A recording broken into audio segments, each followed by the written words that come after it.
यानी हिंदुस्तान का जो भी इंसान नमाज पढ़ेगा तो उसका सर किधर रहेगा? इराक का आदमी, सीरिया का आदमी, तुर्की का आदमी नमाज पढ़ेगा। सर कजाकिस्तान वाला कैसे नमाज पढ़ता हो जहां मुस्लिम लोग सर करके नमाज पढ़ते हैं। इथियोपिया का आदमी नमाज पढ़ेगा तो उसका डायरेक्शन, मिस्र का आदमी नमाज पढ़ेगा तो उसका डायरेक्शन इंडिया से, पाकिस्तान से, अफगानिस्तान से, ईरान से, तुर्कमेनिस्तान से, कुवैत से, कतर से, दुबई से, ओमान से, यूएई। सब लोग हज करने कहाँ जाते हैं? Mecca Medina. मक्का मदीना में हज की यात्रा बड़ी लंबी प्रोसेस होती है। मक्का मदीना जब कभी आप लिखिएगा ना,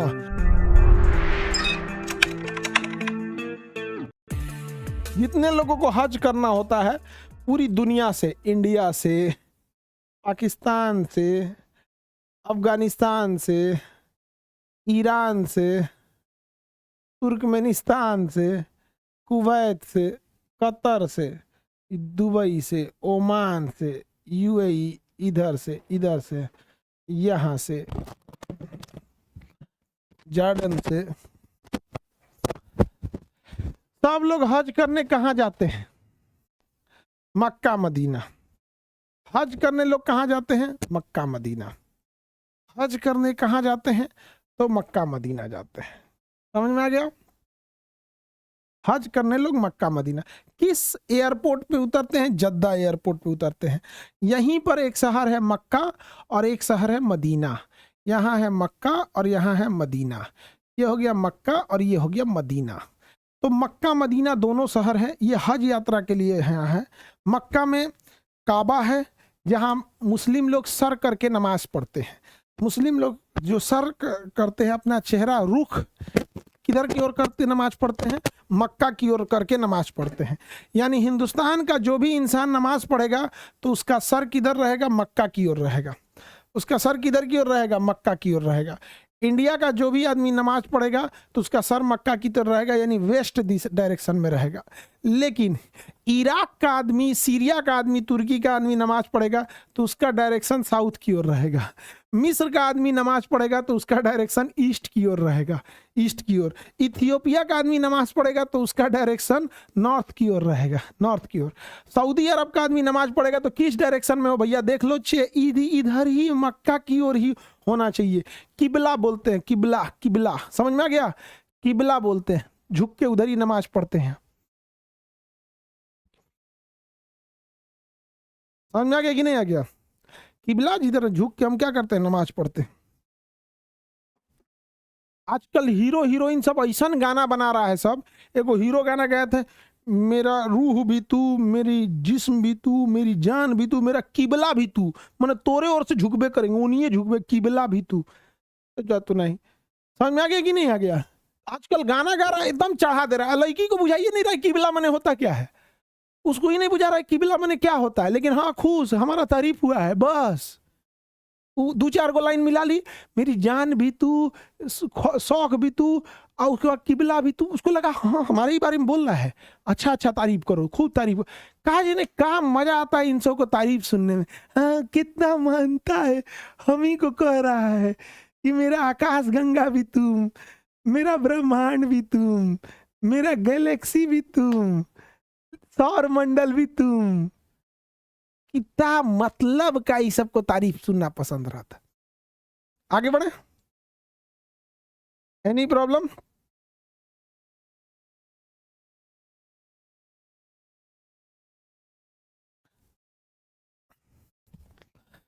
किसी को दिक्कत? सर कजाकिस्तान वाला कैसे नमाज पढ़ता हो? तिरछा पढ़ता होगा, इसे तिरछा। साउथ वेस्ट, साउथ वेस्ट में होगा। अब जैसे भी डायरेक्शन लगा लो यही होता है। तो ये नमाज यहीं पढ़ते हैं, इसी डायरेक्शन में। तो ये हो गया मक्का और ये शहर हो गया मदीना। मक्का और मदीना। हज यात्रा में ये दोनों शहर में जाए जाते हैं। हज यात्रा एक लंबा चीज़ होता है, लंबा प्रोसेस होता है। बकरीद के समय हज कंप्लीट होता है। उसके अलावे जब हम कभी हज करने जाते हैं, बकरीद का समय नहीं रहता है। जिलहिज्जा, 10 जिलहिज्जा को वो हो जाता है। जिलहिज्जा बकरीद के महीना को बोला जाता है। मुस्लिम लोग को आइडिया होगा, जो बकरीद का त्यौहार मनाया जाता है वो इसी हज के आखिरी दिन को मनाया जाता है। इसके अलावे जब आप हज करने जाते हैं, उम्रा कहा जाता है। क्या कहा जाता है? उम्रा कहा जाता है। तो हज एक प्रोसेस होता है, मुस्लिम लोग के लिए है। ये लंबा प्रोसेस होता है, बहुत टाइम लग जाता है इसमें। हज में जाते हैं, मक्का जाएंगे, मदीना जाएंगे, काबा जाएंगे, मस्जिद नबवी जाएंगे, मीना जाएंगे, मुजदलफा जाएंगे, अराफात का मैदान जाएंगे, कंकड़ी मारेंगे, बहुत सारा लंबा प्रोसेस होता है। मक्का मदीना जब हज करने जाएंगे तो इसलिए तो आप लोग को तो नॉर्मल पढ़ना है, कोई हम हज यात्रा के टूरिस्ट गाइड तो है नहीं जो आपको बताएंगे। समझ में आ गया कि नहीं गया? किसी को दिक्कत? हज यात्रा आप देखे होंगे इस्लाम धर्म में, आप मक्का और मदीना शहर में काबा और हरम शरीफ में मस्जिद नबवी देखे होंगे। आपने ये देखा होगा मक्का मदीना जब कभी आप लिखिएगा ना तो ये दो चीजें बहुत जरूर आएंगी। देखिए अब ये जो है ना, ये काबा है, ये मक्का शहर में है। मुसलमानों के लिए काबा है ब्लैक कलर में, ये मक्का शहर में है। और ये ग्रीन कलर में देखेंगे तो इसे गुंबद खिजरा कहते हैं। मस्जिद नबवी ये मदीना में है, तो एक मक्का में है और एक कहाँ है? मदीना में। दोनों अलग अलग शहर में है। ये ग्रीन कलर कहाँ पे है? मदीना शरीफ में है। तो देखिए ध्यान से, दोनों अलग कलर में है। ये ग्रीन कलर वाला कहाँ है? वो मदीना में है। ग्रीन कलर मदीना में और ब्लैक कलर वाला मक्का शहर में है। समझ में आ गया कि नहीं आ गया? तो हज करने जाते हैं लोग तो हर जगह जाते हैं यहाँ पे। समझ में आ गया? किसी को दिक्कत? हज कैसा होता है भैया? यहाँ पे इसके चारों ओर तवाफ मतलब क्या होता है?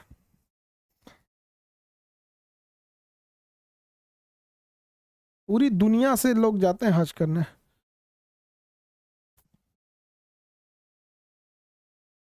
देखिए ये हो गया हज यात्रा। लेंदी प्रोसेस दे देता है ना इस सबको डाउनलोड करने में। देखिए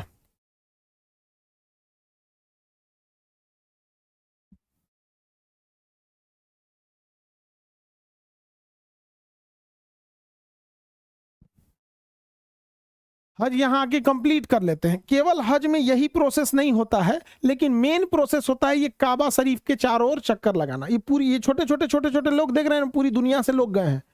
ये छोटे छोटे छोटे छोटे जो लोग देख रहे हैं ना, ये भीड़ भीड़, ये पूरी इंसान है, पूरी दुनिया से गए होंगे लोग। और ये अंदर में वो काबा शरीफ में जाते हैं। यहाँ पे ये अंदर में, अरे यहाँ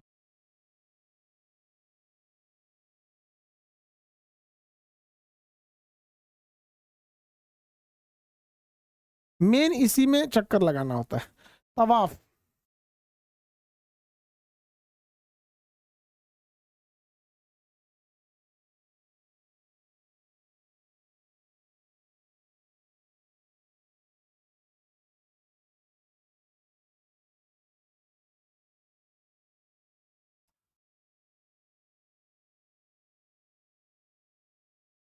देखिएगा बहुत भीड़ भाड़ रहती है, पूरी दुनिया से लोग जाते हैं।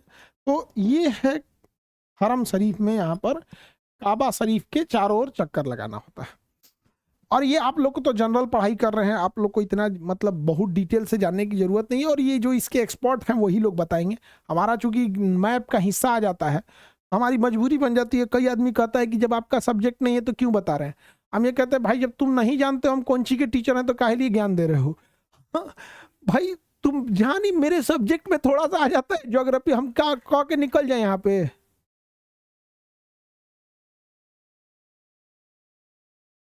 आगे बढ़ जाए। इसके अंदर कुछ भी नहीं है, अंदर जाके देखेंगे। यहाँ पर ये चालू किसने किया था? इब्राहिम, हजरत इब्राहिम ने चालू किए थे। यहाँ पर हज के क्या करते हैं? चक्कर लगाते हैं। क्या हज को? तवाफ। तवाफ मतलब होता है किसी चीज के चक्कर लगाना। जैसे आप परिक्रमा बोलते हैं ना, जैसे किसी चीज को परिक्रमा, तो उसको ना उर्दू अरबी में लोग बोलते हैं तवाफ। तवाफ मतलब होता है चक्कर लगाना किसी चीज के। वो गाना नहीं सुने हो? जरूरी था कि हम दोनों तवाफ आरजू करते, मगर फिर आरजुओं का बिखरना भी जरूरी था। गाना उर्दू बुझाएगा नहीं तो तुम गाना कौन चीज समझ में आएगा? उर्दू उर्दू कुछ बुझाता है नहीं तुम लोग को, गाना सुनता है ज्यादा। गाना में सुनेगा सब, बुझाएगा कौन ने? आरजू मतलब होता है इच्छाएं। आरजू का मतलब होता है इच्छा। जैसे दूगो लड़का लड़की मिलेगा, खूब इच्छा पाल लेगा, हम लोग का नौकरी हो जाएगा, ब्याह हो जाएगा, घर बनाएंगे लोग बढ़िया, घर के आगे बगीचा रहेगा, ये सब होता है आरजू। इसे क्या कहते हैं? आरजू, तमन्नाएं। तो गाना बोलता है ना कि जरूरी था कि हम दोनों तवाफ़ें आरजू करते, मतलब इच्छाओं के चारों ओर अपनी जीवन के बारे में कल्पना करते, तवाफ़ें आरजू करते। मतलब इच्छाओं के चारों ओर हम घूमते, मगर फिर आरज़ुओं का बिखरना भी जरूरी था। मतलब लेकिन अंत में इन सपनों का टूटना भी जरूरी था। खैर आगे बढ़ते हैं हम लोग। उर्दू भारतीय भाषा है, मुसलमानों की भाषा नहीं है। मुसलमानों की भाषा अरबी है, मुसलमानों की भाषा अरबी है, उर्दू नहीं है।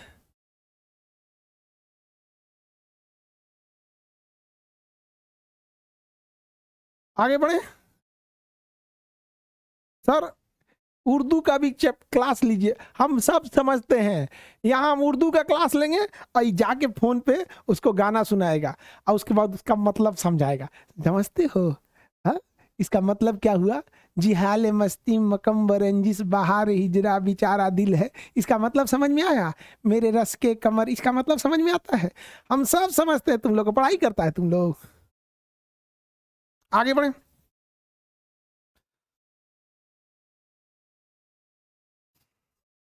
अरे दादा ओ दादा,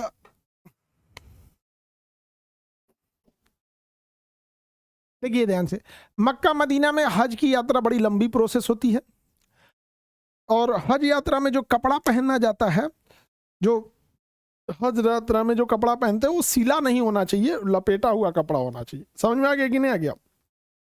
जो मुस्लिम लोग होंगे उन्हें आइडिया होगा, एहराम बोलते हैं ना उसे, एहराम बोलते हैं। उस कपड़े में सिलाई नहीं होती है, जैसे लपेटा हुआ रहता है, ऐसे लपेट के फिर ऐसे ढक के, उसमें एहराम बोलते हैं उसको। अब वो एक्सपर्ट जो होंगे उन्हें आइडिया होगा।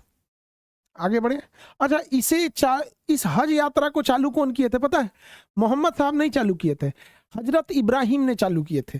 मुसलमान हजरत इब्राहिम साहब को इज्जत देने के लिए हजरत इब्राहिम अली सलाम बोलते हैं, और मुसलमानों के भी पूर्वज हजरत इब्राहिम है।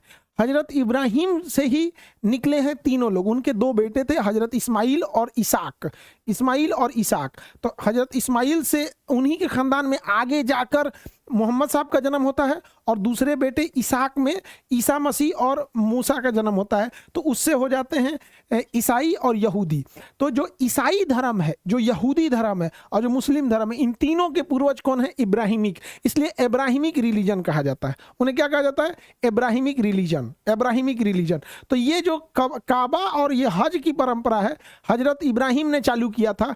बाद में ये परंपरा और ज़्यादा आगे चलती गई। समझ में आ गया? और यहाँ आगे जाएंगे तो एक पहाड़ मिलेगा, मुजदलफा, सफ़ा, मरवा, वहाँ फिर आके एक पानी मिलेगा, जमजम का पानी, जमजम का कुआं। तो जैसे हिंदू धर्म में गंगा जल पवित्र है, वैसे ही मुसलमानों में आबे जमजम, जम आब मतलब होता है पानी, आब मतलब होता है पानी,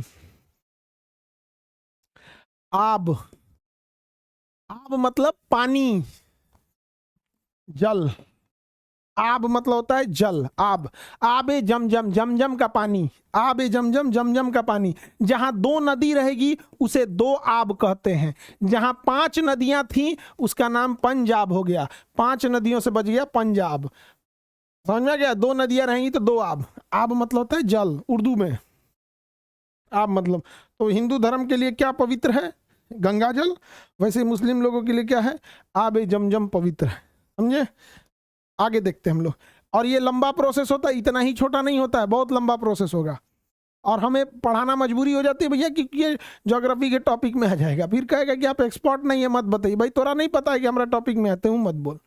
यहाँ समझ में आ गया? सऊदी अरब